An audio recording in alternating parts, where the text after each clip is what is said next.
an email from Amy who asked, what does community over competition mean? And do you not believe in competition? So Amy, I get this question a lot. And over the last 2 years, it is something that comes up every single time I do a podcast interview or I talk to creatives at a Tuesdays Together. And here's the truth. I love competition. I know not everyone expects me to say that, but it's the truth. I love it. I love it for the good that it can bring, when it sparks innovation, when it pushes us forward, when it gives people a desire to improve and to continue to grow. However, I also have seen the detrimental effects of competition. And so when we say community over competition, we're not saying community without competition, we're saying that people come first, and that the good of this industry, the good of all, the way that we leave this world behind, it really does matter. Community over competition means that we don't step on other people to succeed. We don't snuff out somebody else's light simply to let ours shine brighter.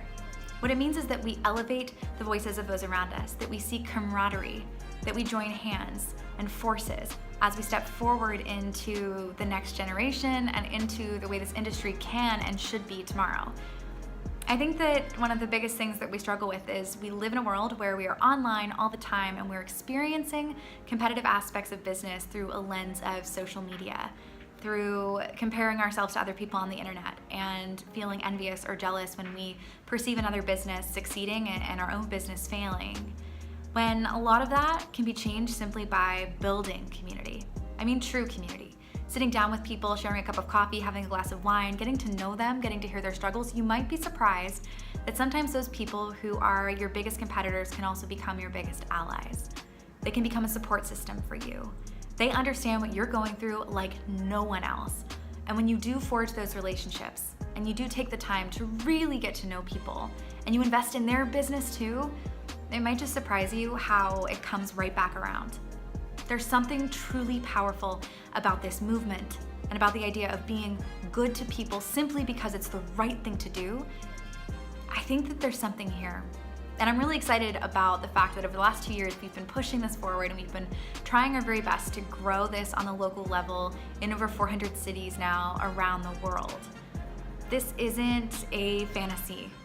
This is reality. This is something that we're working towards, and it is so much more than a hashtag. But we have to make that conscious choice. If you believe in community over competition, if you like the way that hashtag sounds, then let's actually step into living it. Let's support one another, not just when it's easy, but when it's hard.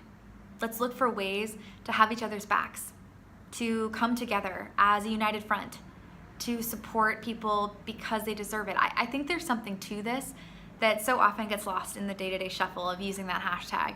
And I'm so proud when I see people actually sitting down over a cup of coffee or over a glass of wine and finding ways that they can support each other. So that's that. Community over competition doesn't mean that competition is bad or that it shouldn't exist. It simply means that people come first, and they always should.